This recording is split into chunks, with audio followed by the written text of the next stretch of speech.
வருங்கால அரசு அதிகாரிகள் அனைவரையும் கனோகான் சேனல் அன்புடன் வரவேற்கிறது. இந்த வீடியோவில் அகழ்வாராய்ச்சி நடத்திட்டு இருக்காங்க இல்லைங்களா, அதை பற்றின சில முக்கியமான குறிப்புகளை எப்படி ஈஸியாக ஷார்ட்கட்டில் ஞாபகம் வச்சலான்னு பார்க்கலாம். இந்த மாதிரி கேள்விலாம் எக்ஸாமில் ரீசெண்ட் டைம்ஸில் கேட்டுட்டு வராங்க. அதனால் வீடியோவை ஸ்கிப் பண்ணாமல் பாருங்கள். ஃபுல்லாக அந்த அகழ்வாராய்ச்சி நடக்கிற இடமும் அது எந்த மாவட்டத்தை சார்ந்தது, அங்கே என்னென்ன கிடச்சிருக்குன்றத எப்படி ஈஸியாக ஷார்ட்கட்டில் ஞாபகம் வச்சுக்கலான்றத பார்க்கலாம். முதல்ல கீழடியில் என்ன கிடச்சிருக்குன்னா தந்தத்திலான பகடை. இதுதான் இதுக்கான பதில். சரிங்களா, இது எப்படி ஞாபகம் வச்சுக்கலான்னா, பகடை இருக்குது இல்லைங்களா, பகடையை கீழே போட்டு தான் நம்ம விளையாடுவோம். பகடைனா தாயக்கட்டைன்னு சொல்லுவாங்க இல்லைங்களா, அதை கீழே போட்டு தான் விளையாடுவோம். அதை வச்சு கீழடினா பகடை அப்படின்றத ஞாபகம் வச்சுக்கலாம். அடுத்து பொருந்தல்னா கொழுமுனைகள்.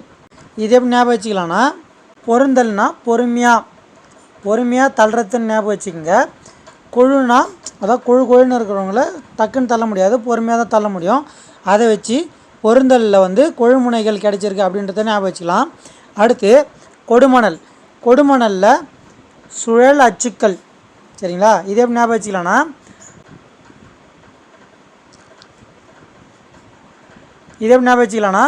கொடு அப்படின்னு இருக்கு இல்லைங்களா, அது கொடுமை அப்படின்ற மாதிரி ஞாபகம் வச்சுக்கோங்க. சுழலில் மாட்டிக்கிட்டோன்னா, அந்த தண்ணி சுழல்லாம் இருக்குது இல்லைங்களா, அதில் மாட்டிக்கிட்டோன்னா கொடுமையான விஷயம் அப்படின்ற மாதிரி ஞாபகம் வச்சுக்கிட்டு, கொடுமணலில் சுழல் அச்சுக்கள் கிடைச்சிச்சு அப்படின்றத ஞாபகம் வச்சுட்டாலும் சரி. அப்படின்னா மணல்னு இருக்குது இல்லைங்களா, மணலை அச்சு வச்சு ஜலிக்கிறாங்க. அப்படி இல்லைன்னா மணல் அச்சு மாதிரி ரெடி பண்ணுவாங்க. அதாவது ஒரு வயசுலோடு பண்ணியிருப்போம். மணலில் இரும்பு பொம்மை இருக்குன்னா அதை நல்லா அழுத்திட்டு அதுக்கப்புறம் மெழுகுவத்தி உருக்கி அதில் ஊற்றுவோம் இல்லைங்களா, அதான் மணலை அந்த அச்சு மாரி மாற்றுவோம் இல்லைங்களா, அதை ஞாபகம் வச்சுக்கோங்க. அதை வச்சு கொடுமணல்னால் சுழல் அச்சுக்கள் அப்படின்றத ஞாபகம் வச்சுக்கலாம். அடுத்து ஆதிச்சநல்லூர்னால் தங்க ஆபரணங்கள். இதே ஞாபகம் வச்சுக்கலாம்னா, ஆண் வருது இல்லைங்களா, இங்கேயும் ஆபரணங்கள். சரிங்களா, இப்படி வருது. இதை வச்சு ஞாபகம் வச்சுட்டாலும் சரி. அப்படி இல்லைன்னா நல்லூர்னு இருக்குல்ல, நல்லது எது தங்கம் நல்லது அப்படின்றத வச்சு இதை ஞாபகம் வச்சுக்கலாம். இதுக்கான ஆன்சர் ஸ்டேட் டு ஸ்டேட் தான் ஆன்சரு. இதுக்கான ஆன்சர் 1 2 3 4 தான் ஆன்சரு. சரிங்களா, இப்போது இது எந்தெந்த மாவட்டன்றதை எப்படி ஈஸியாக ஞாபகம் வச்சுக்கலான்னு பார்க்கலாம். முதல்ல கீழடினா சிவகங்கை மாவட்டத்தில் இருக்குது. இது எப்படி ஞாபகம் வச்சுக்கலாம்னா, கீழடினா கீழ்ப்படிவது அப்படின்ற மாதிரி ஞாபகம் வச்சுக்கோங்க. கீழ்ப்படிவது சிவனுக்கு மட்டுமே அப்படின்னு ஞாபகம் வச்சுக்கிட்டு அதை வச்சு சிவனுக்கு சிவகங்கை அப்படின்றத வச்சு அதை ஞாபகம் வச்சுக்கலாம். இதை வச்சு கீழடி சிவகங்கை மாவட்டம் அப்படின்றத ஞாபகம் வச்சுக்கலாம். சரிங்களா, அடுத்து பொருந்தல். சரிங்களா, பொருந்தல் எந்த மாவட்டம்னா திண்டுக்கல். இதே ஞாபகம் வச்சுக்கலாம்னா, பொருந்தல்னா பொருத்தமானது அப்படின்னு ஞாபகம் வச்சுக்கோங்க. திண்டுக்கல்லில் நம்மளுக்கு தெரிஞ்சதே ஃபேமஸ் ஆனது பூட்டு தான். பூட்டுக்கு பொருத்தமான சாவி இருந்தால் தான் அது கரெக்டாக இருக்கும். அதை வச்சு பொருந்தல் திண்டுக்கல் அப்படின்னு ஞாபகம் வச்சுட்டாலும் சரி. அப்படி இல்லைன்னா திண்டுக்கல்னு இருக்கு இல்லைங்களா, அதில் திண்டுக்கல். சரிங்களா, அதை தின்னுன்னு ஞாபகம் வச்சுக்கோங்க. பொறுமையாக தின்னணும், இல்லைன்னா நம்மளுக்கு அடைச்சிக்க இல்லைங்களா, அதை வச்சு பொறுமையாக தின்னுன்றதை வச்சு பொருந்தலில் திண்டுக்கல் மாவட்டம் அப்படின்றத ஞாபகம் வச்சுக்கலாம். அடுத்து கொடுமணல் ஈரோடு.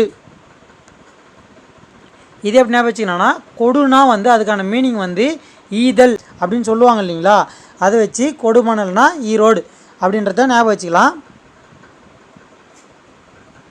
அப்படி இல்லைன்னா மணல்னு இருக்கு இல்லைங்களா, இதில் ஈரோடுன்னு இருக்கு இல்லைங்களா, மணல் வச்சு ரோடு போடுறோன்னு ஞாபகம் வச்சுட்டாலும் சரி. உங்களுக்கு எப்படி ஞாபகம் இருக்கோ அப்படி ஞாபகம் வச்சுங்க. கொடுன்றதை வச்சு ஈதலில் ஞாபகம் வச்சுக்கிட்டு அதை வச்சு ஈரோடு அப்படின்னு ஞாபகம் வச்சுட்டாலும் சரி.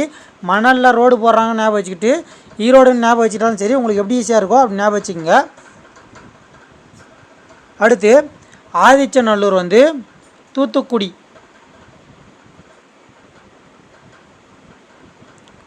இதே எப்படி ஞாபகம் வச்சுக்கலாம்னா, ஆதி இங்கே கடைசியில் குடி, ஆதிக்குடின்னு சொல்லுவாங்க இல்லைங்களா, பழைய மனிதர்களை ஆதிக்குடி அப்படின்னு சொல்லுவாங்க இல்லைங்களா, அதை வச்சு ஆதிச்சநல்லூர் தூத்துக்குடி மாவட்டம் அப்படின்றத ஞாபகம் வச்சுக்கலாம். அடுத்து அங்கே கண்டறியப்பட்டது அப்படின்றத எப்படி ஞாபகம் வச்சுக்கலான்னு பார்க்கலாம். முதல்ல ஆதிச்சநல்லூர், அதில் கண்டுபிடிப்புகள் என்னென்னா தமிழ் பிராமி எழுத்துக்கள். அந்த எழுத்துக்கள் மூலிமா, அதாவது அந்த ஆதிச்சநல்லூரில் கிடைச்ச அந்த கண்டுபிடிப்பு மூலமாக என்ன தெரிஞ்சுக்கிறாங்கன்னா, வரலாற்றுக்கு முந்தைய பண்பாடு இருந்துள்ளது.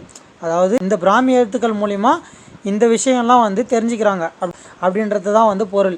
இது பாருங்கள், இது எப்படி ஞாபகம் வச்சுக்கலாம், தமிழ் பிராமி எழுத்துக்கள்ன்றத எப்படி ஞாபகம் வச்சுக்கலாம்னா, ஆதின்னு இருக்கு இல்லைங்களா, ஆதிச்சநல்லூர். தமிழ் வந்து ஆதினா ஆரம்பத்தில் இருந்தே இருக்குது. ஆதி அந்தம்னு சொல்லுவாங்க இல்லைங்களா, ஆதினா ஆரம்பம், அந்தம்னா முடிவு. அதை வந்து ஆதினா ஆரம்ப காலத்துலேருந்தே தமிழ் இருக்குதுன்றத வச்சு தமிழ் பிராமி எழுத்துக்கள் அப்படின்றத ஞாபகம் வச்சுக்கலாம். அடுத்து கீழடி. கீழடி ரோமானிய தொல்பொருட்கள். இது மூலிமா என்ன உண்மைகள் தெரிய வருதுன்னா, இந்தோ ரோமானிய வணிக தொடர்புகளை வந்து இந்த கண்டுபிடிப்பு மூலிமா தெரிஞ்சுக்கலாம் இல்லைங்களா. இது எப்படி ஞாபகம் வச்சுக்கலாம்னா, கீழடின்னு இருக்கு இல்லைங்களா, கீழடினா நம்ம கறி சாப்பிடுவோம் இல்லைங்களா, இந்த ஆட்டுக்கறி அதெல்லாம் சாப்பிடுவோம் இல்லைங்களா, அதோட ரோமம் இருக்குது இல்லைங்களா, அது வந்து நம்ம வந்து வேஸ்ட்டாகி கீழே தான் போடுறோம். அதை வச்சு கீழடி அப்படின்றதையும் ரோமத்தையும் வச்சு கீழடியில் வந்து ரோமானிய தொல்பொருட்கள் அப்படின்றத ஞாபகம் வச்சுக்கலாம். அடுத்து அது மூலிமா நம்ம என்ன உண்மை தெரிஞ்சுக்கிறோன்னா, இந்தோ ரோமானிய வணிக தொடர்புகள்.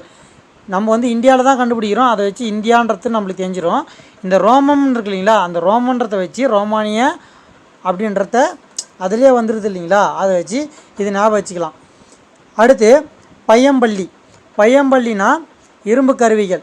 அது மூலயமா என்ன தெரிஞ்சுக்கிறாங்கன்னா, இரும்பு உருக்கப்பட்டதற்கான சான்றிதழ். சரிங்களா, இது எப்படி ஞாபகம் வச்சுக்கலான்னு பாருங்கள். பையம்பள்ளி, முதல்ல பையம்பள்ளினா வேலூர், வேலூர் மாவட்டம், அது தெரிஞ்சுக்கங்க.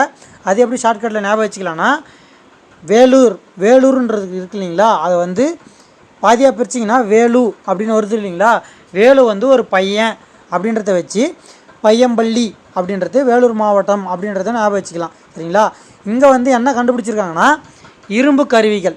சரிங்களா, இதே எப்படி ஞாபகம் வச்சுக்கலாம்னா, வேலூர் மாவட்டம் தானே பையம்பள்ளி. அந்த வேல் இருக்குது இல்லைங்களா, வேலூரில் வேல் பிரிச்சோம் இல்லைங்களா, அந்த வேல் வந்து இரும்பில் செஞ்சுருக்காங்க அப்படின்றத ஞாபகம் வச்சுக்கிட்டு இரும்பு கருவிகள் அப்படின்றத ஞாபகம் வச்சுக்கலாம். அது மூலம் வேல் வந்து இரும்பு உருக்கி தான் செய்வாங்க, அதை வச்சு இரும்பு உருக்கப்பட்டதுக்கான சான்றிதழ் பையம்பள்ளியில் கிடச்சிருக்கு அப்படின்றத ஞாபகம் வச்சுக்கலாம். அடுத்து பொருந்தல். பொருந்தலில் வந்து என்ன கண்டுபிடிச்சிருக்காங்கன்னா, அரிசி நிரப்பப்பட்ட பானை. இது மூலிமா என்ன உண்மை தெரிஞ்சுக்க வராங்கன்னா, மக்களின் முக்கிய உணவாக அரிசி இருந்ததற்கான சான்று இதன் மூலிமா தெரிஞ்சுக்கிறாங்க. சரிங்களா, இது எப்படி ஞாபகம் வச்சுக்கலாம்னா, பொருந்தல் அப்படின்னா நாங்கள் என்ன சொன்னோம், திண்டுக்கல். அதுக்கு என்ன சொன்னோம், பொறுமையாக தின்னுன்னு சொன்னோமா, அந்த பொறுமையாக தின்றது எதை தின்னோம்னா, சாதம் சாப்பிடுவோம் இல்லைங்களா, சாப்பாடு, அது வந்து அரிசியில் தான் செய்வோம். அதை வச்சு அரிசி நிரப்பப்பட்ட பானை அப்படின்றத ஞாபகம் வச்சுக்கலாம். சரி, இல்லைன்னா பானையெல்லாம் எடுத்துன்னு போனால் பொறுமையாக எடுத்துன்னு போகணும், இல்லைனா கீழே விழுந்து உடச்சிரும். அதை வச்சு கூட இதை ஞாபகம் வச்சுக்கலாம். இதை வச்சுன்னு பொருந்தலில் அரிசி நிரப்பப்பட்ட பானையை கண்டுபிடிச்சிருக்காங்க அப்படின்னு ஞாபகம் வச்சுக்கலாம். அதன் மூலிமா என்ன உண்மை கண்டுபிடிக்கிறாங்கன்னா, மக்களின் முக்கிய உணவாக அரிசி இருந்ததற்கான சான்று. அதாவது அரிசி நிரப்பப்பட்ட பானைன்னு நம்ம ஸ்டார்ட் கட் வச்சுருக்கோம் இல்லையா, அது மூலிமாவே அந்த அரிசின்றத ஞாபகம் வச்சுக்கலாம். சரிங்களா, அடுத்து கொடுமணல். கொடுமணல்னால் சுழல் அச்சுக்கள். இதுக்கு முன்னாடி பார்த்தோம், நம்ம வந்து மணலில் தான் வந்து அச்சு செய்வோன்னு சொல்லிட்டு அதை வச்சு இது ஞாபகம் வச்சுக்கலாம். இது மூலிமா என்ன உண்மையை வந்து அவங்க வந்து தெரிஞ்சுக்கிறாங்கன்னா, நெசவு தொழில் நடைபெற்றதற்கான சான்று. அதாவது அச்சுக்கள் இருக்கு இல்லையா, அச்சு வச்சு நெசவு தொழில் இருக்கு இல்லைங்களா, நெசவு தொழிலில் புடவைலாம் செய்வாங்க இல்லைங்களா, அந்த அச்சு வச்சு புடவைக்கு டிசைன் வைக்கிறாங்கன்ற மாதிரி ஞாபகம் வச்சுங்க. அதை வச்சு நெசவு தொழில் நடைபெற்றதற்கான சான்றிதழ் இது மூலிமா தெரிஞ்சுக்கிறாங்கன்றத ஞாபகம் வச்சுக்கலாம். சரிங்களா, இதுதான் வந்து அகழ்வாராய்ச்சி மூலிமா கண்டெடுக்கப்பட்ட பொருட்கள் மற்றும் அதன் மூலிமா தெரிஞ்சுக்கிற உண்மைகள். அதுக்கப்புறம் வந்து அந்த அகழ்வாராய்ச்சி நடக்கிற இடத்தோட மாவட்டம் எது ஞாபகம் வச்சுக்கிறதுக்கான ஷார்ட்கட் வீடியோ. இந்த ஷார்ட்கட் உங்களுக்கு பிடிச்சிருந்தா வீடியோ லைக் பண்ணிக்கோங்க. இதுக்கு முன்னாடி படித்ததுக்கும் இப்போ நம்ம சொன்ன ஷார்ட்கட்டுக்கும் அப்புறம் இந்த டாபிக் வந்து உங்களுக்குள்ளே இருக்கிற புரிதலை எந்த அளவுக்கு தெளிவுபடுத்திருக்குன்றத கமெண்ட்டில் சொல்லுங்கள். மீண்டும் அடுத்த ஷார்ட்கட் வீடியோவில் சந்திப்போம். இப்படிக்கு கனோகான் ஜீவா. நன்றி, வணக்கம்.